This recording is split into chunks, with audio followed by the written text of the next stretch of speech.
ആഗോള അയ്യപ്പ സംഗമവുമായി ബന്ധപ്പെട്ട് സർക്കാരിനോട് ചോദ്യങ്ങളുമായി ഹൈക്കോടതി. അയ്യപ്പന്റെ പേരിൽ പിരിക്കുന്ന പണം മാസ്റ്റർ പ്ലാൻ നടപ്പാക്കാൻ ഉപയോഗിക്കുമോ എന്ന് ഹൈക്കോടതി ചോദിച്ചു.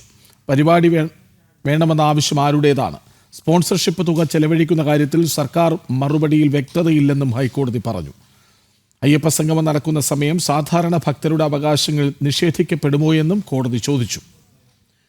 അയ്യപ്പ ഭക്ത സംഗമത്തിനെതിരായ ഹർജി കോടതി വിധി പറയാൻ മാറ്റി. വിവരങ്ങളുമായി വീണ്ടും രേഷ്മ ബാബു ഒപ്പം ചേരുന്നു. രേഷ്മ, എന്താണ് ഈ വിഷയത്തിൽ ഹൈക്കോടതി പറഞ്ഞത്?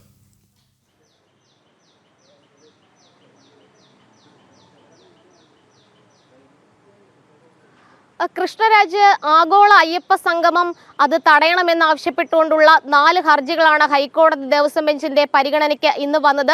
വലിയ രീതിയിലുള്ള ചോദ്യങ്ങൾ സർക്കാരിന് ഹൈക്കോടതിയിൽ നിന്ന് അഭിമുഖീകരിക്കേണ്ടി വന്നു. പ്രധാനമായിട്ടും എന്ത് ലക്ഷ്യത്തിന്റെ അടിസ്ഥാനത്തിലാണ് ഇത്തരത്തിലൊരു സംഗമം സംഘടിപ്പിക്കുന്നത്? അതുമാത്രവുമല്ല, ഈ സംഗമം പരിപാടി നടത്തുന്ന സമയത്ത് ഏതെങ്കിലും ഘട്ടത്തിൽ അല്ലെങ്കിൽ ഏതെങ്കിലും സമയത്ത് സാധാരണക്കാരായിട്ടുള്ള ഭക്തരുടെ അവകാശങ്ങൾ നിഷേധിക്കപ്പെടുമോ എന്നുള്ള ചോദ്യമായിരുന്നു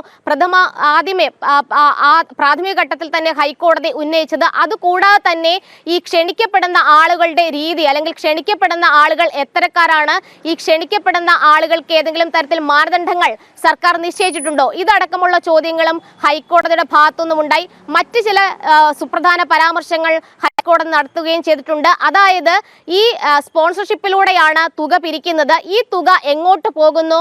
ധനലക്ഷ്മി ബാങ്കിലേക്കാണ്, ആ അക്കൗണ്ടിലേക്കാണ് ഈ തുക ഇടുന്നത്. അതെന്തുകൊണ്ടാണ് ധനലക്ഷ്മി ബാങ്കിൽ അക്കൗണ്ട് എടുത്തത്? അതുകൂടാതെ തന്നെ ഈ തുക ഏത് വിധത്തിൽ ഉപയോഗിക്കും? ഇതടക്കമുള്ള ചോദ്യങ്ങളിൽ കൃത്യമായിട്ടുള്ള മറുപടി സംസ്ഥാന സർക്കാർ നൽകിയില്ല. സംസ്ഥാന സർക്കാരിന് ഇക്കാര്യത്തിൽ വ്യക്തതയില്ല എന്നുള്ള പരാമർശമാണ് ദേവസ്വം ബെഞ്ചിന്റെ ഭാഗത്തുനിന്നും ഉണ്ടായത്. ഒപ്പം തന്നെ ശബരിമല മാസ്റ്റർ പ്ലാനിന് വേണ്ടിയിട്ട് ഈ തുക ഉപയോഗിക്കുമോ എന്നുള്ള ചോദ്യവും ഹൈക്കോടതിയുടെ ഭാഗത്തുനിന്നും ഉണ്ടായി. ഏകദേശം 3000 പേർ പങ്കെടുക്കുന്ന പരിപാടിയാണ്. ശബരിമല മാസ്റ്റർ പ്ലാനിന് വേണ്ടിയിട്ട് വികസന പ്രവർത്തനങ്ങൾ ലക്ഷ്യമിട്ടുകൊണ്ട് തന്നെയാണ് പരിപാടി സംഘടിപ്പിക്കുന്നതെന്നായിരുന്നു സംസ്ഥാന സർക്കാർ വിശദീകരിച്ചത്. ഒപ്പം തന്നെ സർക്കാരിന് ഇക്കാര്യത്തിൽ പങ്കെന്താണെന്നുള്ളൊരു ചോദ്യവും ഹൈക്കോടതിയുടെ ഭാഗത്തുനിന്നും ഉണ്ടായിരുന്നു. അപ്പോൾ സംസ്ഥാന സർക്കാർ അഭിഭാഷകൻ പറഞ്ഞത് ദേവസ്വം ബോർഡാണ് ഈ പരിപാടി സംഘടിപ്പിക്കുന്നത്, പക്ഷേ ദേവസ്വം ബോർഡിനെ സഹായിക്കുക എന്നുള്ള ഒരു ഉത്തരവാദിത്വം മാത്രമാണ് സർക്കാരിനുള്ളതെന്നാണ്. എന്തായാലും ഈ ആഗോള അയ്യപ്പ സംഗമം തടയണമെന്നുള്ള ആവശ്യം ഉന്നയിച്ചുകൊണ്ടുള്ള 4 ഹർജികളും ഹൈക്കോടതി വിധി പറയാനായിട്ട് മാറ്റിയിരിക്കുകയാണ്.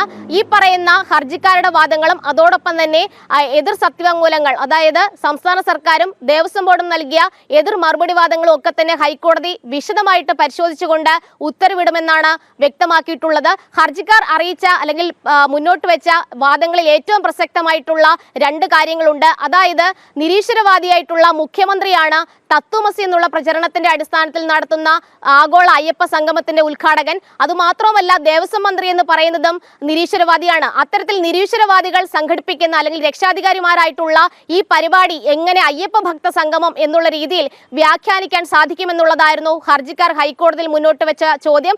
ആ ചോദ്യങ്ങൾക്കും കൃത്യമായിട്ടുള്ള വിശദീകരണമോ മറുപടിയോ നൽകാൻ തിരുവിതാംകൂർ ദേവസ്വം ബോർഡിനോ സംസ്ഥാന സർക്കാരിനോ സാധിച്ചില്ല.